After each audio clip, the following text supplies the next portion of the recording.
just told us that you guys have 2 more guys out for tomorrow. At what point do you it just drive you guys insane how many players seem to be getting injured? It does. It's difficult.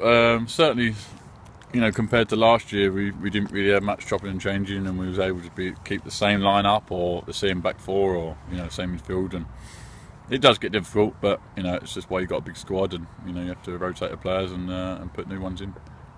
Consistency has been something that you guys have talked about in the past as being really important. When you can't have that consistency, I mean, it's not important no more.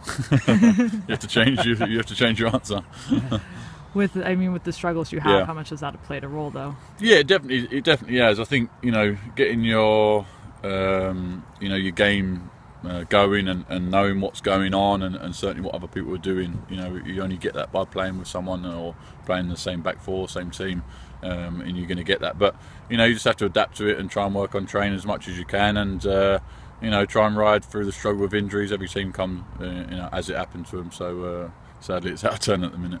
You guys have given up 20 goals in the 11 games in the last 2. Obviously, you had those leads going into second half. I mean, what do you think needs to change on the defensive end? Yeah, I think it's been a tough start. Obviously, missing for a chunk of the games at the start, but certainly the last 2 games, going up 1-0 and then losing 2-1, they're hard to take because we try and strive ourselves on being solid and not giving up cheap, sloppy goals, and that's what we've done really in the last 2 games. So we've got to try and get back to being solid and riding games out and making sure we kill off teams really, and it's either keeping the ball or scoring another goal or making sure they don't score. So that's something we've got to get back to.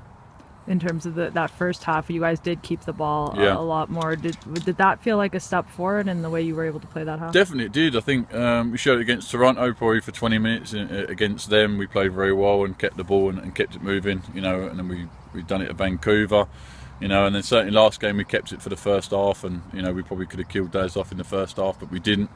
And like I said, coming out 1-0 up in the second half, we always think we're going to go on to win the game, but to lose it 2-1 is always difficult and disappointing. But we're building on it, and we've had a tough struggle with injuries and changing and new players coming in and trying to get adapted to each other. So we're working on it, and but it's got to come quickly. We've got to start picking up some points, so we've got to certainly turn it around. Yeah, with you saying it needs to come quickly, are you concerned about a third of the way through the season?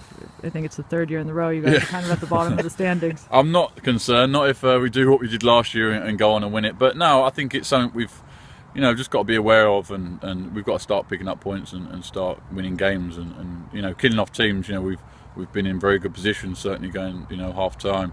So we've got to try and start killing off teams and winning games. So we're working hard on it and trying to make sure we can do that. So we started like it the last 3 years, so hopefully we can carry on and make sure we do it towards the end of the season.